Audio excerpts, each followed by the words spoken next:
नमस्कार मंडळी, स्वागत आहे तुमचं मराठी एक्सप्रेस या आपल्या लोकप्रिय चॅनल। बदले की आग, वाल्मिक कराडला चेपून काढणार अक्षय आठवले कोण? बीडच्या जेलमध्ये गँगवॉर झालाय असं सांगितलं जात आहे। बीडच्या ज्या जेलमध्ये वाल्मिक कराड आणि सुदर्शन घुले आहेत त्याच जेलमध्ये आठवले गँगचे सदस्य आहेत। शिवाय बापू आंधळे खून प्रकरणातील आरोपी महादेव गीते देखील याच ठिकाणी आहे। संतोष देशमुख खून प्रकरणातील आरोपी वाल्मिक कराड, सुदर्शन घुले हे बीडच्या जेलमध्ये आहेत। याच जेलमध्ये आठवले गँगचे देखील आरोपी आहेत।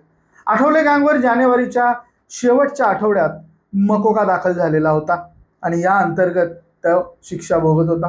वाल्मिक कराडने आपल्याला खोट्या गुन्ह्यामध्ये फसवलं आणि पुन्हा वाचवल्याचा बनाव केला अशी पोस्ट सनी आठवलेने केली होती।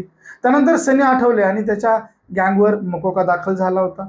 सनी शामराव आठवले याच्यासह त्याचा भाऊ अक्षय शामराव आठवले, आशिष आठवले, मनीष क्षीरसागर, प्रसाद धिवार व ओमकार सवई या 6 जणांवर मकोका दाखल झालेला होता। सनी आठवलेचा भाऊ अक्षय यानेच सोमवारी वाल्मिक कराडला बीडच्या जेलमध्ये मारहाण केल्याचं वृत्त सध्या समोर येत आहे, परंतु जेल प्रशासनाने हे वृत्त फेटाळलेलं आहे। अक्षय सोबत महादेव गीतेनेही वाल्मिकला मारहाण केली असं देखील सांगितलं जात आहे। महादेव हा बापू आंधळे खून प्रकरणातील आरोपी आहे। वाल्मिकने आपल्याला या खून प्रकरणात अडकवलं असं त्याचा आरोप आहे। आठवले गँगवर मकोका का दाखल झाला हे देखील जाणून घेण्याचा प्रयत्न करूयात। तर सनी आठवले, अक्षय आठवले आणि आशिष आठवले, मनीष क्षीरसागर, प्रसाद धिवार, ओमकार सवई यांच्यावरती जानेवारी महिन्याच्या शेवटच्या आठवड्यात मकोका दाखल झाला होता। या आरोपींवर 13 डिसेंबरला विश्वास डोंगरे यांच्यावर गोळीबार करून जखमी केल्याचं पेठ पोलीस ठाण्यात गुन्हा नोंद आहे।